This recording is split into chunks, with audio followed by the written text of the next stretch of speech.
I'm prone to wonder. Lord, I feel it. I'm prone to leave the God I love. Here's my heart. Lord, take and seal it. Seal it for your courts above.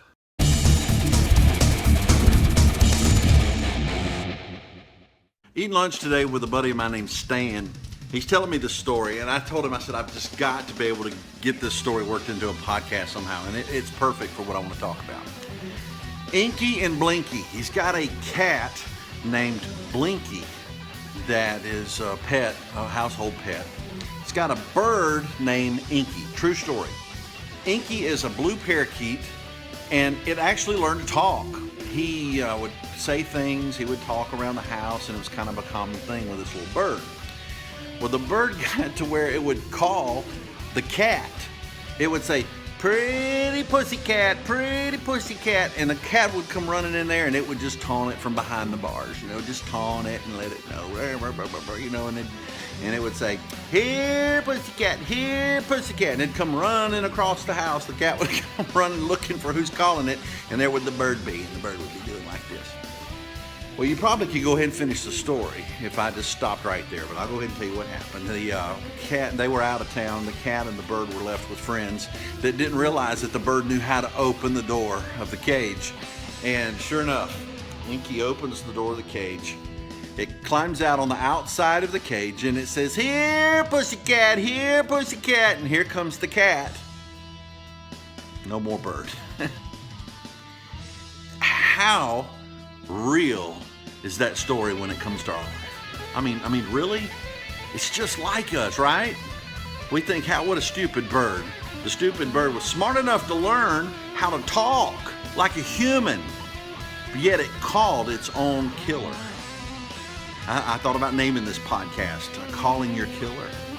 We talk about the devil a lot of times by saying he's really on our back. The devil's just really on my back. The devil's coming after me. He's chasing me. But how many times do we chase the devil?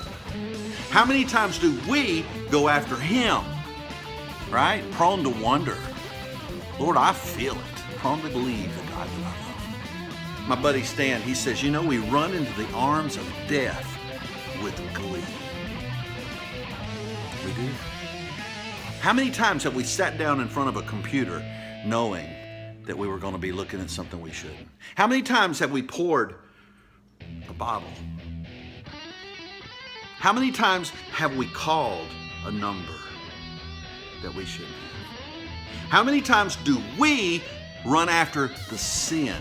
See, we say the devil's on our back, but actually we're the ones summoning him sometimes. Yeah, he knows our weaknesses. He knows the things that are on our radar. He knows the things that stop us in our tracks and sidetrack us, because as long as we're sidetracked, we're not doing God a bit of good, right? He knows those things. Yet, we know them too, and we pursue them. Who's the stupid one here? We're the bird calling the cat. Think about it. Think about it. We are the ones that put ourselves in so much danger. You've heard the saying that we are our own worst enemy. Yeah, we kind of are. My prayer for you today is that you will and I will begin to see the way we put ourselves in danger. We summon Satan ourselves. We call him. We ask for him. And I promise you this, when we do that, he will show up. He'll show up. And if we are distracted, how will we ever give him heaven?